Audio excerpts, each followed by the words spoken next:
Welcome back. All right, quick news of the day video for all you fine people on the internet for your Saturday, July the 13th. I do have a street hockey game this afternoon.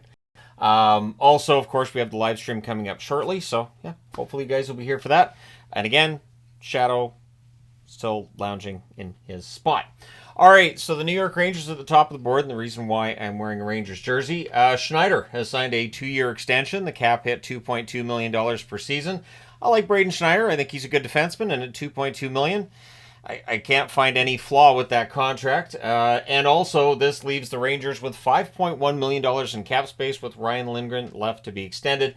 I can't see Lindgren being more than $5 million a year, so the Rangers probably pretty set for next year. Maybe you make an addition, maybe a trade takes place between now and the start of the season, but largely what you see on their roster is probably how it's going to turn out. And again, getting Schneider done means they can just focus their attention on Lindgren, and then they're pretty much all set. Jet Greaves has signed a 2-year extension with the Columbus Blue Jackets to avoid the dreaded arbitration. $812,500 cap hit. Year one is $775,000, so NHL minimum, plus $25,000 signing bonus. It pays $250,000 at the AHL level, and if he spends the entire year down there, it's $325,000 he gets bumped up to. Year two of the contract, $800,000, a $25,000 signing bonus again, and it is only a one-way deal. So even if he's down in the minors, he still makes that $800,000. Not too shabby. We'll see if Greaves gets into some more games for them this season. Goaltending with Columbus is a question mark, so we'll see if Greaves ends up being the answer there, right?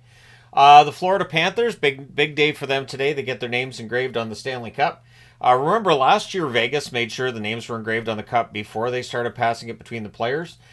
In this case, that did not happen this season, and traditionally it isn't. Vegas was the first team that did it, so if we were wondering whether or not that might become a trend, it did not. The NHL's already hyping it up, so I might as well talk about it. We're 87 days away from an ESPN triple header on October 18th, which is a little over 14 weeks from now. Doesn't feel like 14 weeks is that much. So, yeah. Anyways, at 4:30 Eastern, 1:30 Pacific, the St. Louis Blues and the Seattle Kraken will be on ESPN. And then at 7 Eastern, you got Boston and Florida, meaning ESPN again. 2.5 hours between start times. We've discussed it for the last 2 years. We're going to discuss it in year 3 as well.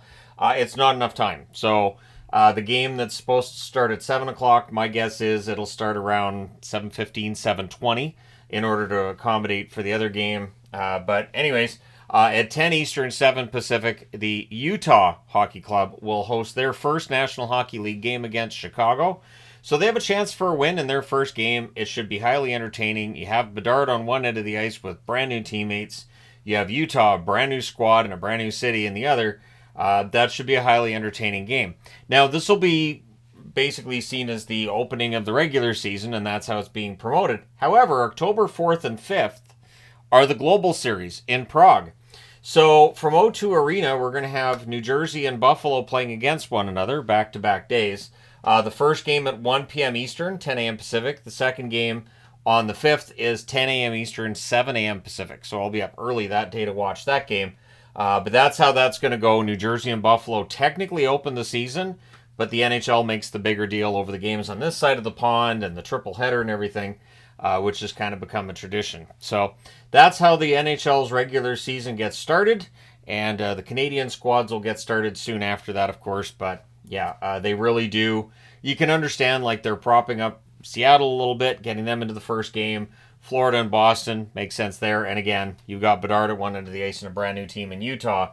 So the NHL is going to want to lean into the whole, Utah and the excitement of a new market, while probably not talking a lot about Arizona and what happened there. My guess is the NHL just won't talk about it. Same as they did with Atlanta. When Atlanta moved to Winnipeg, we didn't hear about Atlanta for over a decade, and now suddenly you've got two groups that may very well be bringing a team back to Atlanta, but we'll see.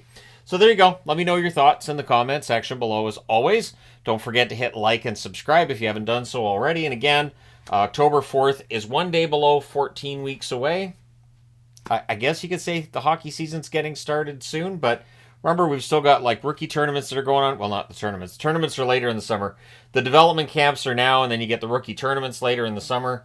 It is 12 months a year with hockey, basically, but it is far more casual, both for me here on the channel, I don't know if it's noticeable. I'm much more casual during the off season, but I am.